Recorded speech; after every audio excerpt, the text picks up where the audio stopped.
The idea of a cruise may be rather romantic and fun, but once you set sail, just a warning, it may not be the Love Boat. Not even kinda. CBS News travel editor Peter Greenberg is here to help us navigate through the 5 things the cruise lines don't want you to know. Peter, let's start with cancellation policy. Yeah, that's a tough one. You know, most cruise lines have a cancellation policy that borders on draconian. Yes. If you don't cancel your cruise within 56 days of the cruise, you don't even get half your money back in many cases. And some cruises make it up to 120 days if you don't cancel. So the problem is you either have to get a different kind of insurance policy that's going to cover you to cancel for any reason whatsoever, or you'll be out some money.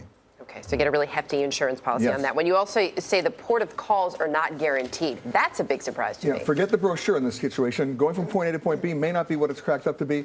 If it's within the cruise line's control, like a mechanical defect before they sail, you may have some rights. Other than that, they can substitute a port or completely cancel a port at any time for any reason.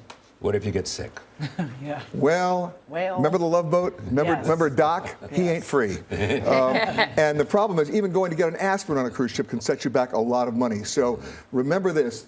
Doctors on cruise ships is not a floating ICU. They're only there to basically stabilize you until you can get off the ship. And your insurance? Your insurance doesn't necessarily cover you at all. So you need medical evacuation and repatriation insurance to get you off that ship.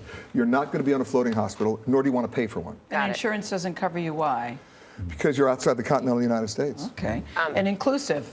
Is it really worth it? I've always heard mixed things about Well, that. anytime you see the word inclusive and it's followed by an asterisk, you run. Okay. And in a situation like this, a lot of cruise lines are selling these all-you-can-drink packages for like $49.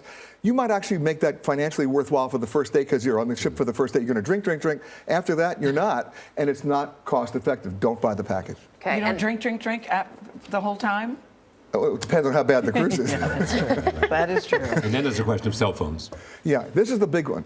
A lot of people think that when you use your cell phone, it's just your regular cell phone, even if you're at the port. But a cell phone looks for a cell, and the nearest cell is, guess what? It's on the ship. It's the ship's repeater. You're paying international roaming charges. As long as you can see the ship, even if you're on the ship looking at land, don't use your cell phone. Those charges will go through the roof. Wait till you get ashore, and at that point, get away from that ship, and you'll get a regular cell phone call at a real deal. So bottom line, are you suggesting we do or do not go on cruise lines?